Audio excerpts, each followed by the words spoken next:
Senior anchor person और मारूफ YouTuber Imran Riaz Khan का गिरफ्तारी से कबल एक्सक्लूसिव व्लॉग सोशल मीडिया पर मकबूल हो गया। सीनियर सहाफी इमरान रियाज का कहना था कि बिलाखिर पीटीआई रहनुमा फवाद चौधरी को रिहाई मिल गई। फवाद चौधरी ने रिहाई के बाद कहा, जो बातें की थी मैं आज भी उस पर कायम हूँ। इलेक्शन कमीशन की तरफ से FIR और गद्दारी के मुकदमे पर चीफ इलेक्शन कमिश्नर को कहता हूँ कि सेक्रेटरी इलेक्शन कमीशन को कमरे में बुलाएं और 2 छित्तर मारें। इमरान रियाज ने बताया कि फवाद चौधरी का ये भी कहना था कि कौमी इदारे काबिल एहतराम हैं। हम जहन्नम वालों से ज्यादा किसको पता है कि फौज ने क्या कुर्बानियाँ दी हैं और आप कहते हो कि हम गद्दार हैं। पीटीआई रहनुमा का कहना था, मेरी नज़र में मुल्क इस वक्त बहुत बड़े बहरान का शिकार है जिसका वाहिद हल आम इंतखाबात हैं।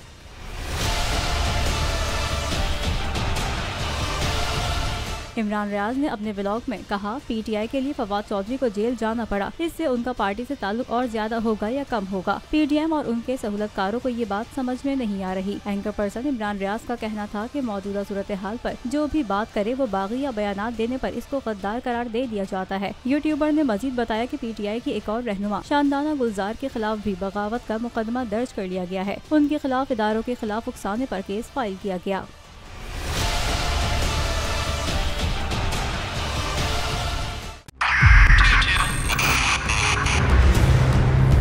बहुत सारे तोहफे भी देखे गया पाकिस्तान की आवाम को। पाकिस्तान की आवाम को एक तोहफा ये दिया कि आवाम को पता चल गया कि पाकिस्तान का मीडिया क्या है। साल 2022 में सबसे ज्यादा देखे जाने वाला चैनल बोल्ड न्यूज रहा नंबर 1। हमने बहुत सारे शोज और ट्रांसमिशंस की, पूरा साल मुसलसल जदोजहद में निकल गया कि ये वोट ऑफ कॉन्फिडेंस के पीछे कौन लोग थे। तोड़े रेटिंग के सभी रिकॉर्ड। सोशल मीडिया पर भी सबसे ज्यादा तेजी से 2.4 बिलियन व्यूज का संगे मील अबूर किया। एंकर्स को भी आवाम में सबसे ज्यादा मकबूलियत मिली और सोशल मीडिया पर भी बोल रहा सब पर भारी।